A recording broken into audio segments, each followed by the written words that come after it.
যে গোলটা আসলে অবশ্যই একটা সোশ্যাল মিডিয়া খুব চোখে পড়ছে যে ক্রিস্টিয়ানো রোনালদো একটা বাইসাইকেল কিকের সঙ্গে এটা মেলানো হচ্ছে। সো এই গোলটা আসলে কোন লেভেলের সেটা এটা প্রমাণ করে দেয় এবং সেখানে আসলেই বাংলাদেশের জন্য এটা একটা নতুন অভিজ্ঞতা। কিন্তু আমি যদি এগেইন আপনি যে কথাটা বললেন যে কালকে জামাল ভুঁইয়াকে খেলানো হয়েছে, কিন্তু আমরা দেখেছি এর আগেও ভুটানের বিপক্ষে প্রস্তুতি ম্যাচে জামাল ভুঁইয়াকে খেলানো হলো, কিন্তু এশিয়ান কাপ বাছাইয়ের ম্যাচে দারুণ একটা কম্বিনেশন কিন্তু তৈরি হয়েছিল হামজার সাথে তাই, কারণ জামালকে তিনি যে পজিশনে খেলাচ্ছেন ডিফেন্স লাইন থেকে একটু মানে মিডফিল্ডের একটু উপরে অনেকটা প্লে মেকার পজিশনে তাকে খেলানোর তিনি চেষ্টা করেছেন। এবং সবচেয়ে ইম্পর্টেন্ট হচ্ছে জামাল ভাইয়ের স্পট কিকগুলো দেখেন, কর্নার কিকগুলো তিনি নিচ্ছেন স্পট কিকের জন্য জামাল ভাইয়ের অটোমেটিক চয়েস। সো এই জায়গাটা একটা বড় সড়ো গ্যাপ তৈরি হয়ে যায়, কে নেবেন? অনেক সময় হামজাকেই নিতে হয় শট নিতে, কিন্তু মোরসালিনকে মাঝে মধ্যে দেওয়া হয়, তবে সেটা সে সঠিকভাবে কাজে লাগাতে কারণ পারে হচ্ছে না। আমরা হামজাকে চাই যে তিনি আসলে গোল করবেন, গোল স্কোরার তিনি আমাদের হয়ে উঠেছেন সময়টা।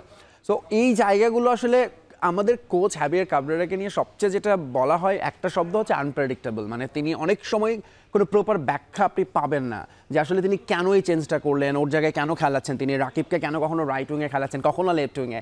সো এই জিনিসগুলো খুবই কনফিউজিং এবং একমাত্র কাবরেরাই হয়তো এটা তার কাছে ব্যাখ্যা থাকতে পারে। কিন্তু ওভারঅল এটা দলের জন্য এখন পর্যন্ত খুব ভালো কিছু বয়ে আনছে বলে আমরা দেখছি না। এই পরীক্ষা নিরীক্ষাগুলো যেটা তিনি এখনও মনে করছেন পরীক্ষা নিরীক্ষা,